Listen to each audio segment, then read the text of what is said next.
سينما مترو هتشوف اللي نفسك فيه.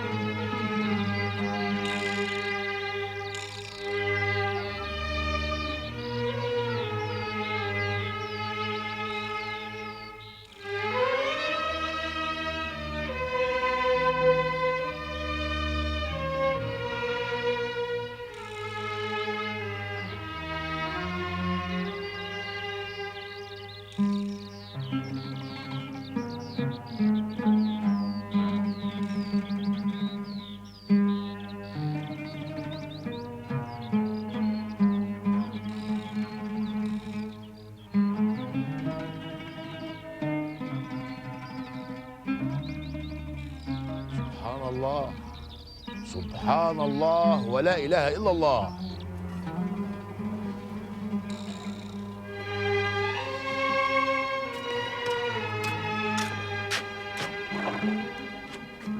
ايه يا جماعه؟ ما تشوفوا لي شغلانه اعملها معاكم. هو انا مش ست زيكم ولا ايه؟ وده اسمه كلام يا بنتي؟ ده انت تاج راسنا من فوق.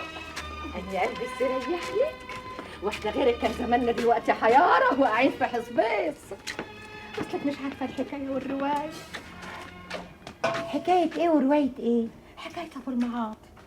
لسه لغايه دلوقتي ما شافش يوم واحد هاني من يومه يا كبدي وهو شقيان.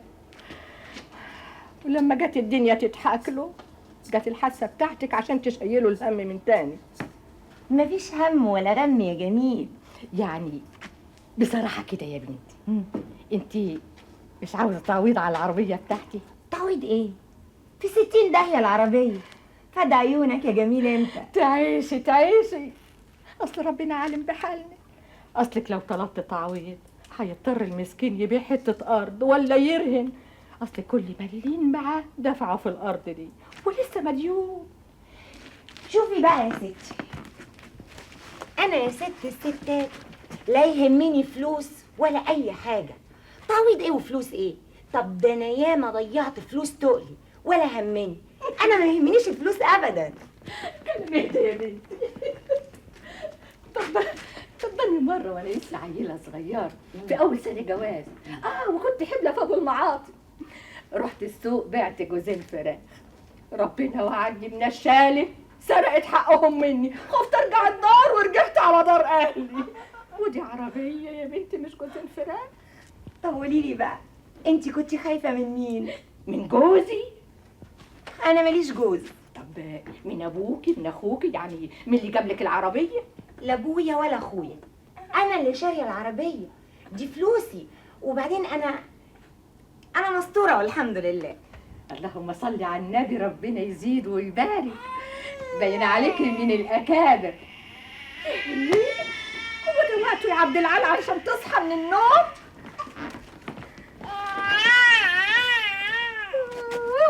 مين هيشيلك ويهشيكك دلوقتي؟ استنوا كل واحده ترجع لشغلها، انا اللي هشيل سعبده. استني يا حاج استني. يا روحي يا روحي يا صغنن يا صغنن يا جميل. نونو حلوه جميله حلوه. بسم الله ما شاء الله، الولد اتعلق بك زي ما تكوني امه واكتر. مش كده؟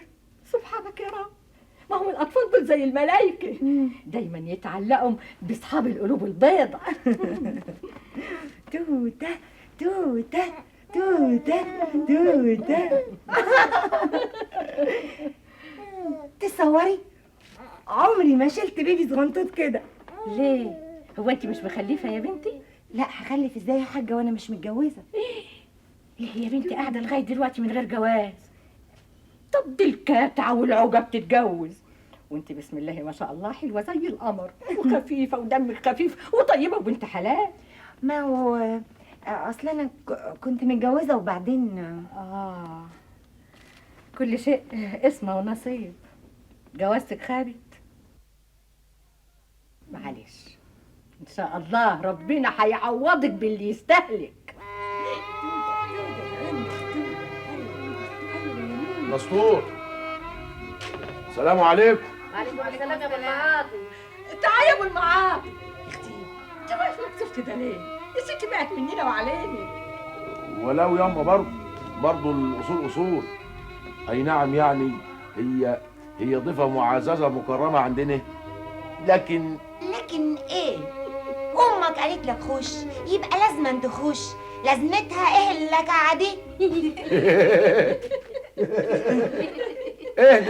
اهدي مش خايف على الواد عبد العال عياره يفلت كده ولا كده يعني ويعملها عليكي؟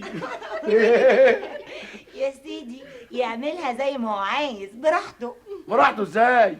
ما هو ما عندناش هدوم كفايه يعني عشان تناسبك تغيري وتبدلي فيه. مش مهم، ابقى البس هدومي اللي انا جيت بيها. ايه هدومك اللي انت جيتي بيه؟ هي دي كانت هدوم؟ دي لا مؤاخذه يعني. جرى ايه يا ابو المعاطي؟ حاسب على كلامك وتحشم، دي الملاف الساعد. لا مؤاخذه ياما. انت سايب اخوك وجوز اختك وجاي عايز ايه؟ كنت جاي اقول للست ست؟ دي لسه مامتك بتقول لك الملاف السعد. عنك يا ست هاني. اتفضلي. تعالي يا حبيبي. يعني هو انا يعني غلطت تاني؟ ايوه غلطت. ست ايه؟ هو انا ماليش اسم تنادي بيه عليا؟ لا مؤاخذه يعني اصله تاه عن بالي. اسمي انا يتوه عن بالك؟ اسمك واسم غيري. الله، هو انا يعني عقلي دفتر؟ ثم ان دماغي اني مليانه بالمشاكل يا ست. تاني برضو هتقول يا ست؟ الله، امال بس عايزاني اقول لحضرتك ايه؟ تقولي حنان. اسمي حنان. خلاص، حنان الحنان من عندك يا رب. يا ابني كلمها بلغوة اهل البندر. اسأل جوز اختك، اهو غاوي يسمع الراديو وكان بيتفرج على التلفزيون في البلد ده، حتى السيم كان بيسافر المديرية مخصوص علشان يتفرج عليه. تلاقيها عارف بدل التطبيش اللي انت عمال تطبشه دي وتزعل بنت الاصول منك. هو جوز اختك بيشوف السينما؟ غاوي، ومرته سعدية زعلانة واخدة على خاطرها، لكن انا عقلتيه قلت لها السيمة دي بلوى خفيفة، لكن هي راسها والف سيف، زي ما تكون السيمة دي ضرتها. اصل ايه بقى؟ اني اللي كبرت الموضوع في دماغها شويه. ليه بقى؟ اني بعد ما رجعت من مصر فتنت على جوزها وكشفت قدامها، اديته يعني مهموس صغير. وكشفت قدامها ازاي؟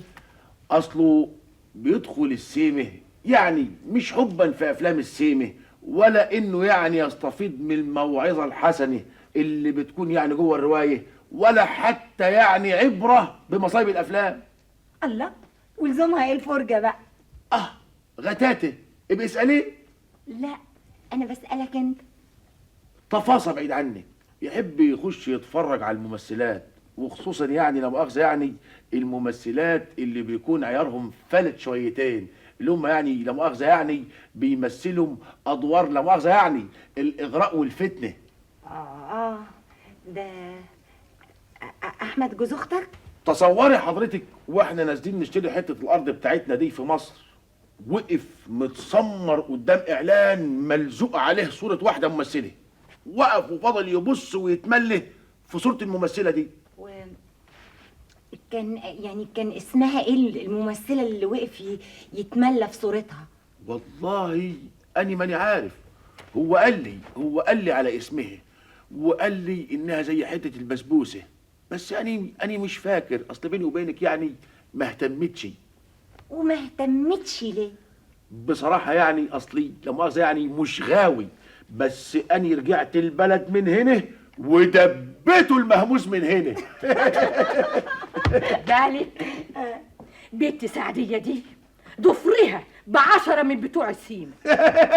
سعدية؟ ايوه سعدية، بس الرجالة يموتوا في اللي يغشهم، وحسب السمع ستات السيمة دول كلهم عيرة، ده غير الأحمر والأصفر والأخضر.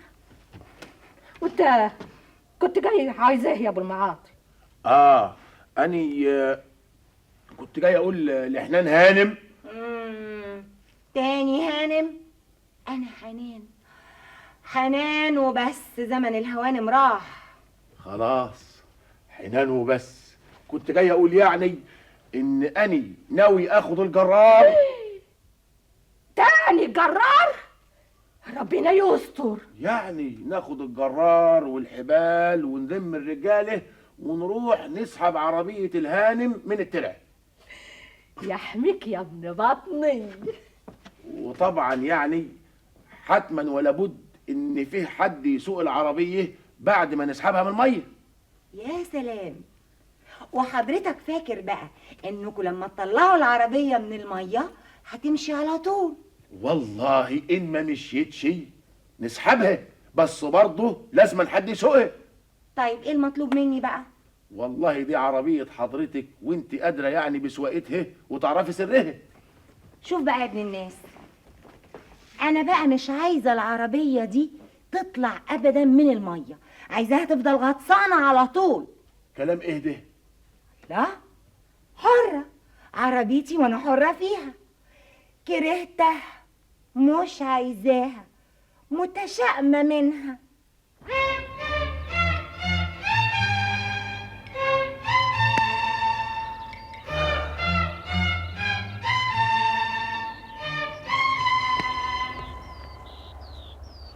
عملت ايه يا ابو المعاطي؟ مش عارف. حصل ايه؟ مالك تايه ليه؟ قال ايه؟ مش عايزه تطلع العربيه بتاعتها من الترعه. قال ايه؟ مش عايزاها. قال ايه؟ كرهتها. قال ايه؟ متشائمه منها.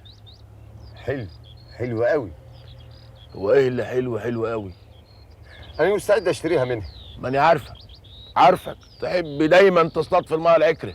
بقول لك ايه، فتح مخك معايا يا احمد يا جوز اختي وصحصح كده. البت دي مريبه. مريبه؟ ايوه مريبه. ما هو مش معقول حد يسيب عربيه بالشيء الفلاني كده تحت الميه. داني انت عارف اني خدت بالهرسيا وانا صغير وبسبب ايه؟ ايه؟ وقع مني قرش تعريفه تحت الميه في ترعه بلدنا. اتحدفت وراه، غطست وقبيت تحت الميه، اغطس واب اغطس واب ب3 ايام ورا بعض. ولقيته؟ ما لقيتهوش. يا ريت ما تفكرنيش. تلاقي دلوقتي سمكه بلعته ولا غطس في الطين وما لبنا غير اننا خدنا بالهرسه وحقن الترطير. ودي تسيب عربيه شكلها يشرح القلب تحت الميه؟ اكيد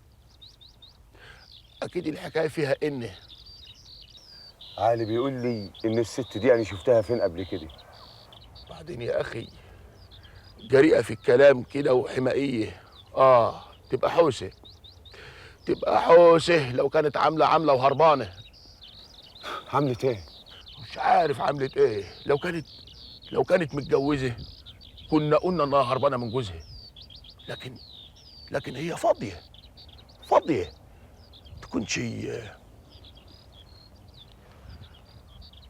تكونش عضو في عصابه. حسبت ايه يا ابو المعاطي؟ ركز معايا. عصابه مخدرات. ما هي المنطقه دي من مناطق التهريب. يبقى انا فهمت هي ليه مش عايزه تطلع العربيه. قال ايه؟ واني اللي كنت عايز اخد الجرار والحبال وانت واخويا عبد الهادي واهل المروه ونروح نسحب العربيه. احنا نسحب العربيه بالترعه من هنا، نلاقي نفسنا متحاصرين من البوليس من كل ناحيه وندخل السجن جماعي ومعانا اهل المروه، والعيال تتشرد والنسوان تتلطم يا احمد يا جوز اختي تتلطم. ايوه، وساعتها تقول لا شفتهم لا اعرفهم. ركز معايا. وجودها معانا دلوقتي بقى خطر. انا عرفت دلوقتي هي ليه خايفه من البوليس. اسمع يا احمد، انت لازم تفكر لي في طريقه نمشي بيها الست دي من هنا، تمشي كده من غير شوشره. مؤكد العربيه دي فيها طن مخدرات على الاقل.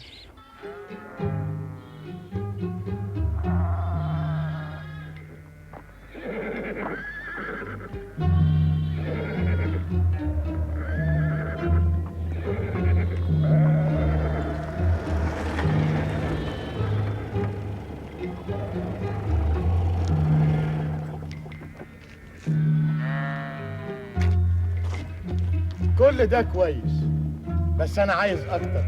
ده كل اللي عندنا يا مهران بيه. علشان كل حاجة تكون مظبوطة، وعلشان لما يجي البوليس كل شيء يكون تمام، لازم يكون معاكم أكل وشرب. أنا عايز البوليس يقتنع إنكم عايشين في الأرض دي طول عمركم. مفهوم؟ مفهوم يا مهران بيه. جميل. وعلشان تفهموني أكتر وأكتر، أول ما توصلوا وتركزوا فوق الأرض، الستات تطبخ وتخبز وتفرشوا الخيام، وشوية يناموا وشوية يصحوا. مفهوم؟ ولما يهجم علينا يا مهران بيه؟ كل شيء معمول حساب. أنا عامل خطة ما تخرش المية. طبعا هتحصل خناقة، أنا عاوزكم تطولوا في الخناقة دي، بس تكون خناقة كلام وبس. هيقول لكم دي أرضي، هتقولوا له لا دي أرض جدودنا. أنا عايز أكسب وقت لغاية ما البوليس يطب، وأول ما يطب البوليس يكون كل شيء انتهى. وامتى هنهجم على الارض ونعسكر فيها يا مهران بيه؟ التوقيت مهم. قبل صفار الشمس هيكون اللي اسمه شمروخ ده تعب من الشغل وانهد حيله ودخل بيته، وعلى ما يحس بيكم يكون الليل دخل ومعاه البوليس. اكيد انت عامل ترتيبك تمام يا مهران بيه. مهران لما يخطط صح. انتوا هتهجموا قبل المغرب، يعني حوالي الساعة 5. أنا هكون في النقطة الساعة 4. المسافة من هنا للنقطة حوالي ساعة وربع، يعني بالكتير الساعة 5:30 يكون البوليس موجود. كلام ايه ده يا ابو المعاطي يا ابني؟ زي ما بقول لك كده يا أم. عايزك تتراسلي عليها انت واخوات البنات، قصدي سعديه وبياضه، ما حدش فيهم يديها ريق حلو. ولا اقول لك سلطي عليها سعديه تطفش الحداوي من عشها. ايوه يا ابني، بس افهم ليه؟ الحرص واجب يا أمه، ثم انها المفروض تتكل على الله بقى. هي بقت كويسه، تقعد ليه؟ ضيفه يا ابني، معقول تطرد ضيفه؟ اسمع يا حماتي، دي مش ضيفة. احمد افندي، باين عليك انت وابو المعاطي مخبيين عني حاجه. مش جايز تكون عاملة وهربانة؟ ايوه، وجايز كمان تكون مجرجرانه معاها. وبعدين اكرام الضيف ماشي بدل الجرجرة والبهدلة. طب وساكتين ليه؟ ما تقولوا كده من الاول. ايوه ياما، بس بالهداوه ياما. تقولي لها مثلا يعني يا بخت منظار وخفف، واخد بالك يا احمد افندي، يا بخت منظار وخفف. اننا مثلا يعني عملنا اللي علينا واكتر شويه. زمان يعني كده اهلها في قلق عليه. انا ليا طريقتي. خلاص تبقى الحكايه خلصت. اصلاني بقى يا احمد افندي يا جوز اختي عارف الطرق بتاعت الحاجه. يلا يا اخويا، ادلق يا احمد افندي يا جوز اختي، ادلق. دوري بقى دوري، حرام عليكي، دوري. حفطس بلاش يا ساتر. اشمعنى انت اللي هتدوري؟ ما كل حاجه في الدنيا واقفه. نعم، في الخدمه وتحت الامر. انا جايه لحضرتك اقدم بلاغ. ما هو طبعا لازم تكوني جايه تقدمي بلاغ. انا قاعد في النقطه دي بقالي 13 سنه ما حدش قدم لي حاجه فيها الا البلاغات. بلاغك ايه؟ ادي الورقه وادي القلم. اتفضلي، تحبي تمليني ولا تستني عليها اما اشرب كوبايه الشاي قعد النافوخي؟ لا، املي حضرتك وانت بتشرب الشاي تكتب سطر وتشفط شفطه. ولا تحبي انت تحكي اصل الموضوع واني امخمخلك بلاغ على مزاجي؟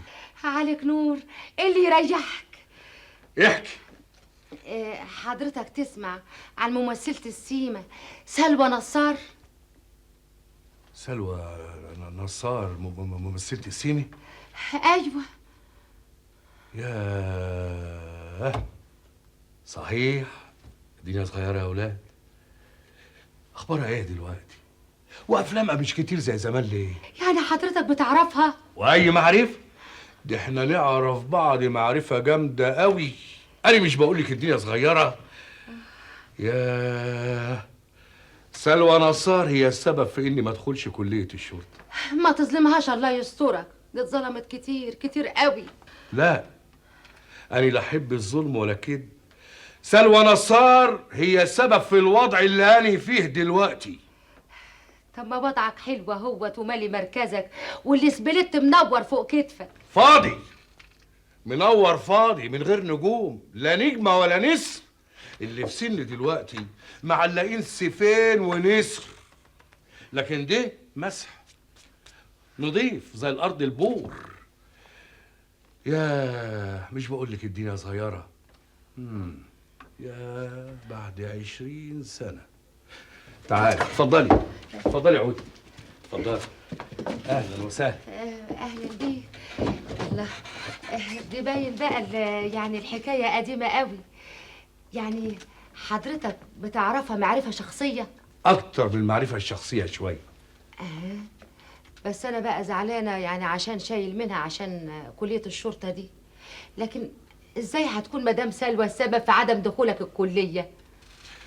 شوفي حضرتك، أنا بلا فخر أيام التلمذة كنت من المتفوقين.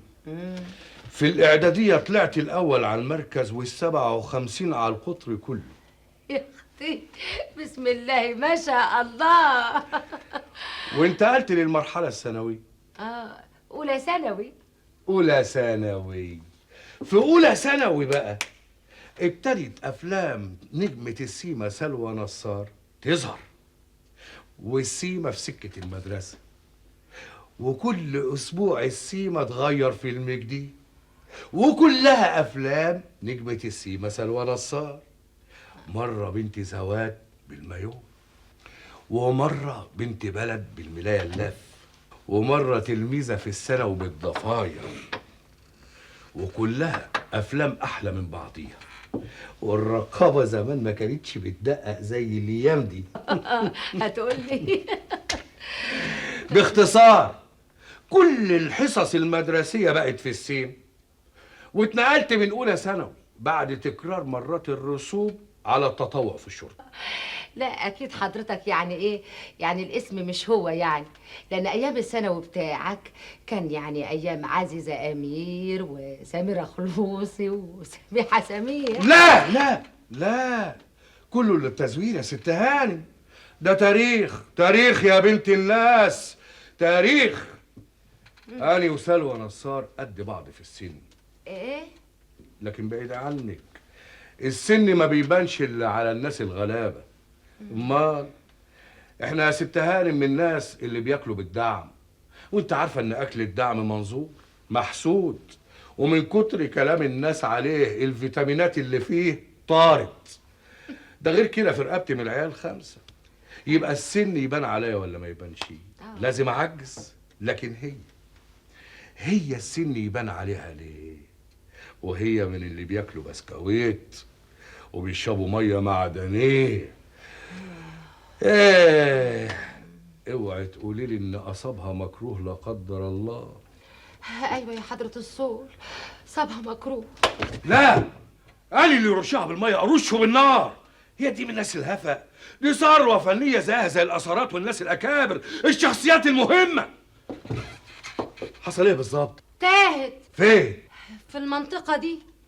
ايوه تاهت ازاي؟ اعرف. اصلها زعلت مع المخرج شويه، اصل احنا كنا بنصور فيلم قريب من هنا. ايوه عندي عين. ايه ليه؟ هي ست سلوى نصار كانت معاكم؟ ايوه، لما زعلت بقى مع المخرج ركبت العربيه ومشيت، ولحد دلوقتي ما ظهرتش، اصلها ما تعرفش السكه. شاويش فرغلي. هتعمل ايه؟ هستدعي افراد القوه كلها. البحث عن الممثله سلوى نصار لازم يتم في التو واللحظه. المنطقه دي كلتها لازم تتفتش تفتيش دقيق. يا اختي يحميك ربنا يا رب، يا رب كده اشوفك مدير امن حاكم دار، اغمض عينيا وافتحها واشوف 3 نجوم على كتفك. شاويش فرغلي. يا فندم، اجمع افراد القوه كلها. في ضبطية مخدرات يا فندم. مخدرات ايه يا باجم؟ احنا هنبحث عن نفس بشريه تايهه، انما ايه؟ مش اي نفس بشريه، لا، نفس بشريه ليها وزنها. قولي لي يا ست، اجري انت يا شاويش فرغلي، اجري اجمع القوه عبال ما اكون انا جمعت كل المعلومات وحضرت خطة البحث والاستدلال. اجري 10 دقايق وتكون الفرقة كلها جاهزة يا فندم. قولي لي يا ست، مدام عطيات. قولي لي يا مدام عطيات، هو حضرتك تقربي نجمة السيما سلوى نصار؟ ايوه زي ما تقول كده يعني، من بقية اهلها. طب بقول ايه، على اعتبار ان حضرتك يعني من اهلها، مش بعون الله كده نادرين مكافأة حلاوة العثور عليه؟ اه طبعا طبعا. حكيم دي عادة عندنا في وزارة الداخلية، لما الرجالة بتوعنا يثبتوا حسن أداء وجدارة تقوم الوزارة تصرف لهم مكافأة طوارئ. لكن يعني يمكن في حالة البحث عن النجمة. ايه مش هتثبتوا جدارة في البحث عنها؟ لا لا يا صول عطيات. مدام عطيات. لا قصدي لا يا ست عطيات، الجدارة وحسن الأداء موجودين عندنا على طول، لكن يعني يمكن الوزارة تعصلك شوية في صرف المكافأة على اعتبار يعني إن الست سلوى نصار من القادرين. مفهوم مفهوم.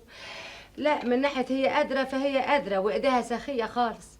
إلا قول لي حضرة الصوت، هي وزارة الداخلية بتعمل لكم مكافآت قد إيه؟ شهر، ماهية شهر، وفي حالة إثبات البطولة 6 شهور. طب ده أني مرة قبضت على مهرب مخدرات خطير وقبضت مكافأة 6 شهور، وطبعا الست سلوى نصار مش هتكون أقل مني. طبعا طبعا. لا احنا بقى بندي مكافآت بالسنة والاتنين، بس احنا نعطر عليها. اطمني يا ست عطيات، بإذن الله هنعطر عليها. عارفة حضرتك المنطقة دي كلتها زي الخاتم في صباعي، مفيش شق فيها ما اعرفوش. قولي لي يا ست عطيات. نعم يا حضرة الصوت. بما ان حضرتك يعني تقربي للنجمة سلوى نصار وتفهمي في شغل السيما، ممكن استفسر منك على حاجة؟ دي تحت امرك يا حضرة الصوت. هي يمكن تكون قلة ذوق مني، لكن لا حياء في العلم. عدم مؤاخذة يعني، الحتت العاطفية اللي في الافلام لما يعني الاتنين بيكونوا بيعطفوا على بعض قوي، بيعطفوا كده، ما بيجوا بيصوروها ازاي دي؟ زي ما بتشوفها كده. ايه يعني مفيش غش ولا خداع؟ لا لغاية العواطف الصادقة وستوب. اي حاجة بقى اوفر بتخش الخدعة السينمائية.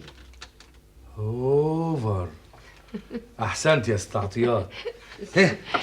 أني لازم أشرف على قوة البحث بنفسي وأجهزها أحسن تجهيز. وتفضلي حضرتك معايا عشان تشوفي بنفسك. ربنا يخليك. إحنا أهم حاجة عندنا سلامة البشر. يا اخواتي تسلم لي يا حضرة الصوت. اتفضلي. شربات. شاويش فرغالي.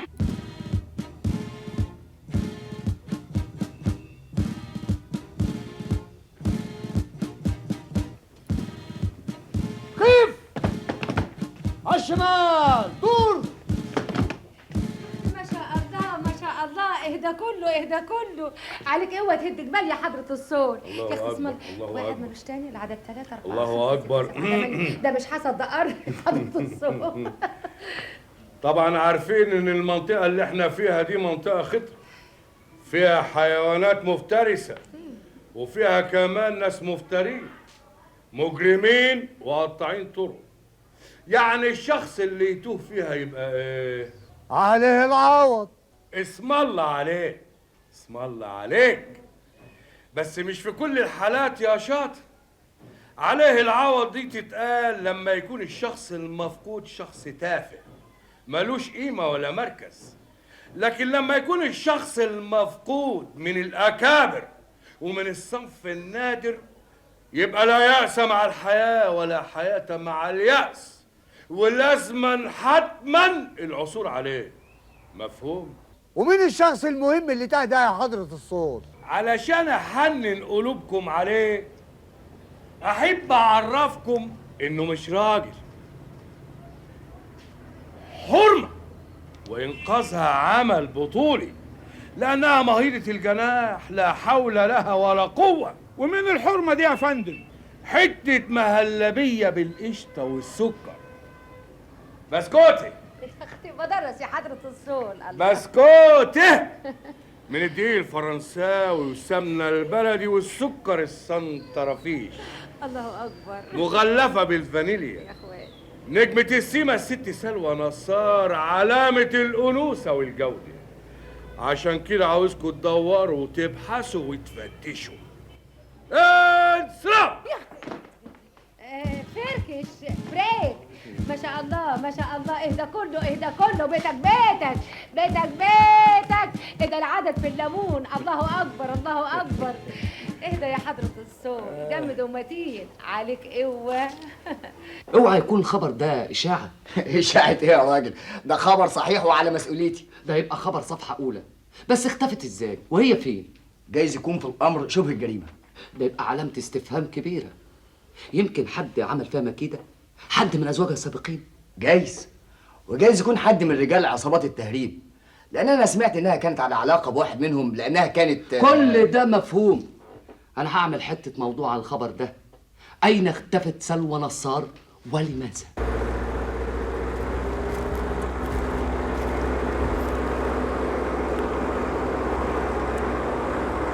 مش كده يا ابو المعاطي، مش كده. اعمل معروف. عايز نعمل ايه يعني بالظبط؟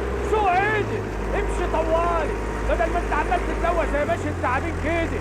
الارض حته بيطولها المحرات وحته لا. يا سيدي بقى يا سيدي معلش، حقك عليا، نبقى نعيد عليها تاني. الحمد لله ان مفيش ترع قريبه من هنا. ايه اللي جابك هنا؟ ابدا، زهقت قلت اخرج اتمشى شويه. خدت الاذن من الحاجه؟ خدت الاذن بالخروج؟ ولا انت فاكره يعني ان الحكايه سايبه تخرجي على كيفك وترجعي على كيفك؟ لا، لازم تعرفي ان احنا ناس بنخاف على سمعتنا. نعم نعم نعم نعم. الله، انت بطلت الجرار ليه؟ اسكت انت التاني يا عبد الهادي. لازم تعرفي يا ست هانم ان احنا ناس بنخاف على سمعتنا. انا عايزه اعرف بقى سمعتك جرالها ايه؟ الناس تقول علينا ايه لما تخرجي كده من غير اذن؟ افهم من كده انك معتبرني واحده من اهلك؟ لا طبعا. خلاص، خايف على سمعتك ليه؟ لانك ضيفه عندنا، وطالما انت عندنا اللي يجرى على اهلي يجرى عليكي، ثم ان انت حرمه، واللي يجرى على حريمنا يجرى عليكي. عبد الهادي. ايه يا اخويا؟ ما تتنحش كده، ما تتنحش. لو بياضه خرجت من البيت من غير اذنك تعمل ايه؟ خد تقطع رقبتها بالفاس. سمعت بعينيكي؟ شفت بودانك؟ تحب اقطع رقبتك بالفاس؟ امر غريب. طب بياضه ومراته يقطع رقبتها بالفاس بالمنشار بايد الهون، مراته وهو حر فيها. انما حضرتك تقطع رقبتي بالفاس ليه؟ باعتبارك ايه؟ باعتباري جوزي. اعوذ بالله. يا نهار اسود، اعوذ بالله ليه يا استاذ؟ مش قد المقام؟ ما نشبهش؟ ولا اكون جربانه ولا مقشفه؟ مش ما تتنحش كده، ما تتنحش، واخدك على خلقتك. مش القصد يا بنت الاصول. دلوقتي بقيت بنت اصول؟ يا ست اعتبر الكلمه اللي قلتها لك دي فلطة لسان، غلطه. ده حتى يعني القلم بيغلط. ثم اني كنت اقصد يعني حاجه تانية خالص. انا بقى عايزه اعرف الحاجه التانية دي. قصدي يعني ان حضرتك زي ما هو واضح كده يعني من طينه تانية غير الطينه بتاعتنا خالص. طيب يا سيدي، خلاص قبلنا الاعتذار. انا مش بعتذر. امال ايه؟ انا بشرح الموقف وبس، لكن اعتذار لا، عيب قوي. ثم اني مسؤول عنك لانك ضيفه عندنا هنا في العيله، واني كبير العيله. طيب يا كبير العيله، انا شايفه ان انا ما غلطتش ولا غلطه واحده بس. انا خرجت من بيت العيله على غيط العيله، يعني رجلي ما خطتش خطوه واحده بره حدود العيله. ايوه بس ايه؟ انت مش لاقي ولا كلمه داري بيها كسوفك. ايه يا اخويا، متنح كده ليه يا حبيبي؟ اجري شوف شغلك يا عم هادي، امشي. ايه انت اللي بتسوق مش انا يا ابو المعاطي. انت بتسمي اللي كان بيعمله ده سواقه؟ تعالي هنا، انت هتعملي ايه؟ هوريلك يا استاذ السواقه تبقى ازاي.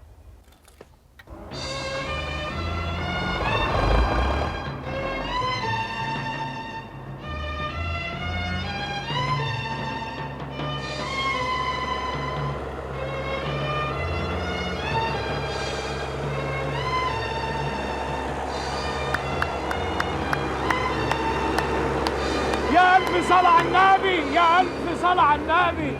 شايف يا أبو المعاطي؟ شايف ماشي ازاي؟ زي المسطرة. مش زيك عمال تورب يمين وشمال. اسم الله عليه.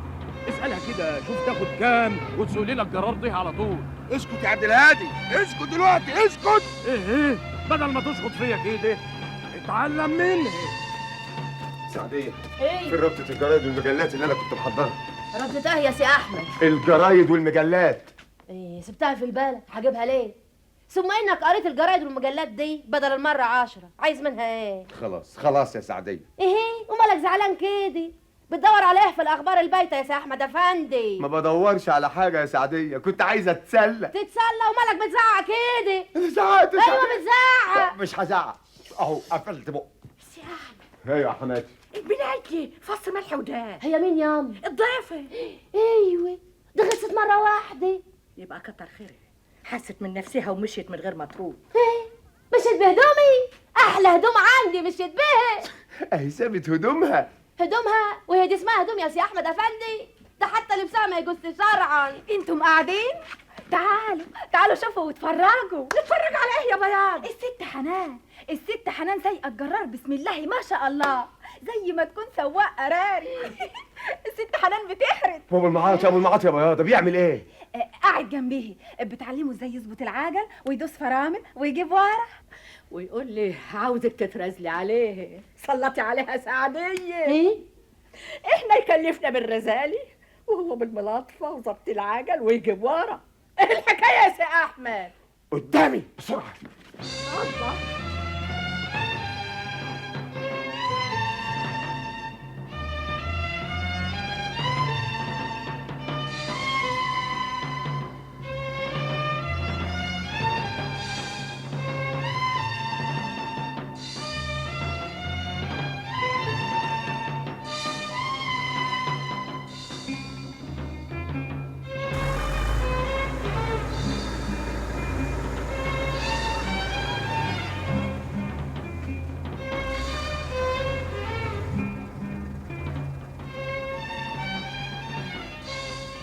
يا دنيا كلك ألم كلك أسى وأحزان،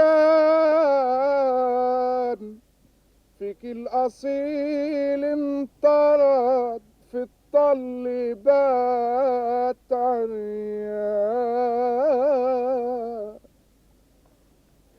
أنا مش عايزكم تزعلوا يا جماعة، مش عايزكم تزعلوا.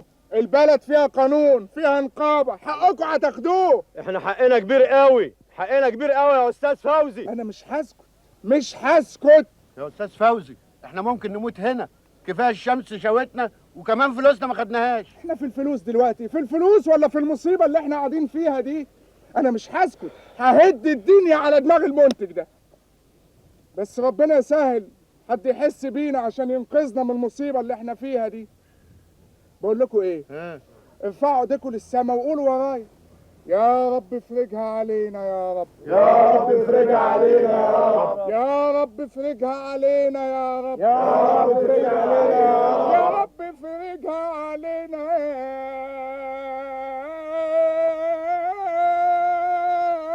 رب. الله اكبر، الله اكبر، الحمد لله، الحمد لله، الله اكبر، الله اكبر. اهلا وسهلا، اهلا وسهلا، اهلا وسهلا. محدش منكم شاف ممثلة السيما اللي اسمها سلوى نصار؟ هي تاهت والبحث جاري عنها. احنا زمايلها، الناس دي زمايلها وتايهين برضه، كلنا تايهين.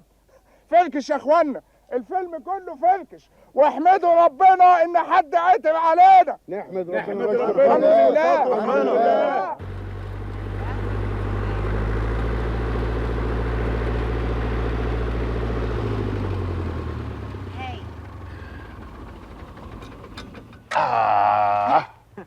يا سلام، ربنا سبحانه وتعالى بيسبب الأسباب. أهاني دلوقتي لا يمكن أورب يمين ولا شمال، الدركسيون في إيدي بقى زي الميزان. أبو المعاطي خلي الست تعلمنا دي كمان. من عينيا يا عبد الهادي. تحب دلوقتي؟ دلوقتي إيه بس يا عبد الهادي؟ مستعجل على إيه يعني يا أخي؟ ما تتنحش كده يالا، بعدين امشي، الست لسه قاعده معانا، روح يلا روح بقى. ومين قال لك بقى ان انا قاعده معاكم؟ يعني زي ما تحبي. مش يمكن اكون ضيفه تقيله؟ لا يعني اعوذ بالله. عارف يا ابو المعاطي، زي ما انت قلت ربنا حقيقي بيسبب الاسباب. اوعى تكون فاكر ان انا متضايقه من الحادثه اللي حصلت لي، بالعكس ده انا مبسوطه جدا، ولو كانت حصلت من زمان كمان كنت هبقى اسعد من كده. اصلي كنت محتاجه لحاجه كده. حاجه كده؟ حاجه ايه دي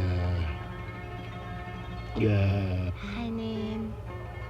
حنان من غير حاجه قبليها ولا بعديها. قصدك يعني